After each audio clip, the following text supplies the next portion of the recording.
өтетін сабағымыздың тақырыбы тұмар.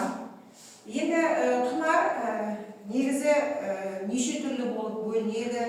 Мысалға жаңағы жарға тағылатын тұмар қазіргі түрде, қазіргі сәндік ретінде жасалынатын әртүрлі жарға тағылатын, бұрын ежелгі кезде неше түрлі түрлері болған тұмардың.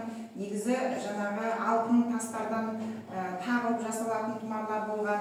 Қазақтың ұлттық дәстүрлеріне келіп сүйенетін болса, мысалға бала дүниеге келгеннен кейін оның қарын шашы болады ғой, сол шашын алған кезде соны әр жерде шашы жатпасын деп сол тұмар қылып тігіп соның ішіне салатын болған.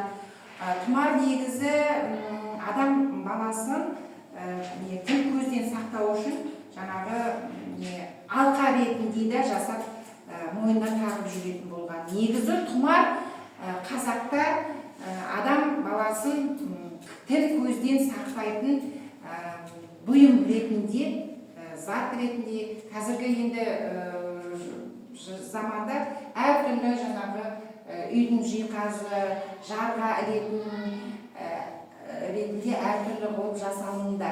Біз енді өткен сабақта сіздермен бірге осы тұмардың жасалу жолына, тұмар туралы көптеген нелер бердік сіздерге, түсініктер. Өткенде сабақта біз бастап жасадық.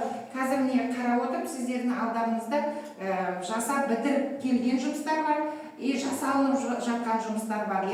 Балалар, енді өткен сабақ бойынша сіздерге айтатын болсақ, мына алдарыңыздағы тұмар туралы не айтасыздар? Өткен жолы біз сіздерге тұмардың жасалу жолы, жасалу технологиясы туралы, барлығы туралы айтып кетті. Қандай түстер қолдануға болады, қандай қазақтың ұлттық ою-өрнектерін қолдануға болады, сол туралы барлық түсінік берді. Енді өткен сабақ бойынша қайталау жұмыстарын келетін болсақ, сіздерден мына алдарыңыздағы бұйымдар туралы сұрап өтейін. Сен осы алдындағы бұйымдар, мысалы тұмарында қандай жаңағы не түрінде жасағансың? Мен бұл тұмарымды киіз үй. Бұл тұмарын киіз үй түрінде жасаған екен. Айтағы осы тұмарың туралы не айтасың? Мен тұмарымды осындай әдемі ою-өрнектермен, әдемі моншақтармен әсемдедім. Бұл осындай цвет. нені бейнелеп тұрсың сен? Бұл жасыл желе. Жоқ, түстен бұрын қандай формада жасап тұрсың? Қазақтың ұлттық несі мынау? Киіз үйі. Киіз үйі түрінде жарға ілетін декоративті тұмар жасап тұрсың да? Соған нелерді салдың? Не орналастырдың? Киіз үй енді біздің ұлттық үйіміз болғаннан кейін әрине ою-өрнектер істедім. Қазіргі заманға сай осындай моншақтарды да безендірдім. Рахмет, жақсы. Айымгүл, сен қандай жаңағы тұмардың түрін жасадың? Көрсетіп? Бұл тұмардың торсық.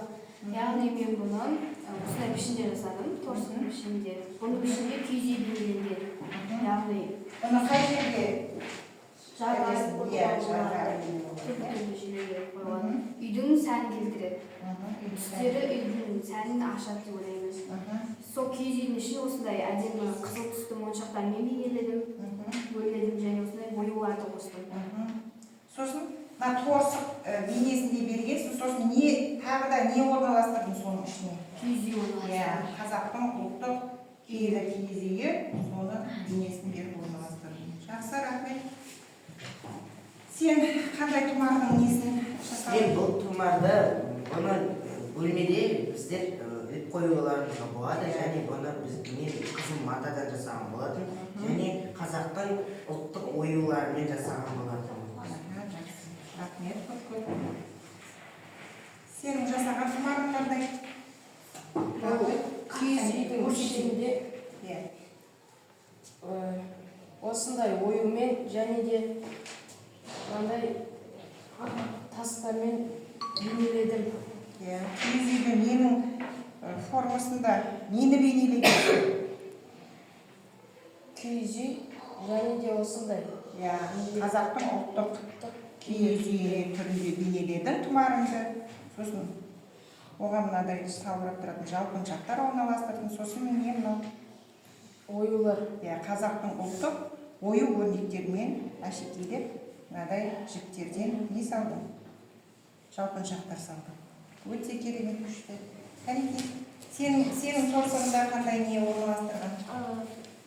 Мен бұл тұрсықта киіз үй, ішінде киіз үй бар, әдемі моншақтар, соң оюлар.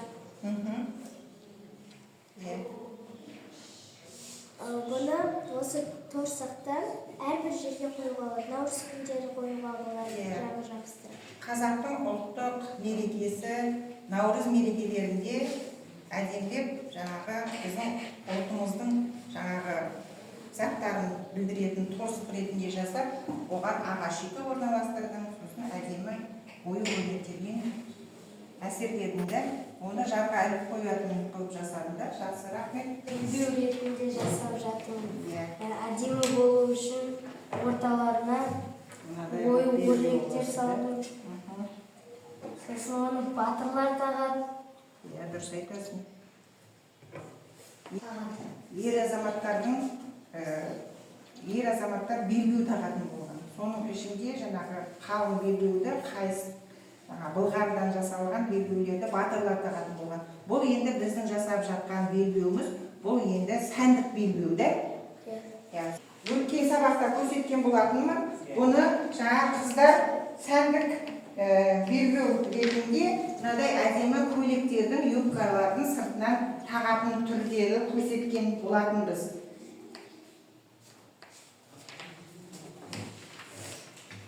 Тағы да кімнің тұмары дайын?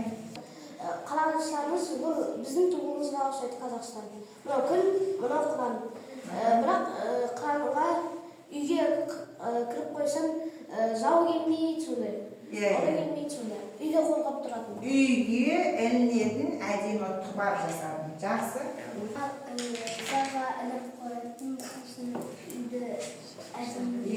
Үйге тағатын әдемі осындай тұмардың жаңағы ішіне кішкене не беріп, губка салып, сосын несін шығарғансында, көлемін шығарып, осындай қазақтың ұлттық ою өрнегін тағып, моншақпен әсерлегенсің да, сен енді жасап жатсың да, өткен сабақта болмай қалдың. Жақсы балалар, өткен сабақта жақсы меңгерген тұмардың жасалу технологиясын бәрін түсінген екенсіңдер. Бүгінгі сабаққа аңсарға 5 қоямыз. Кімге?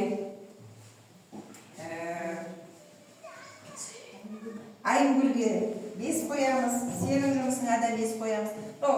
Жасалған жұмыстардың бәрі керемет жасалған, өте жақсы деген бағамен бағалаймыз.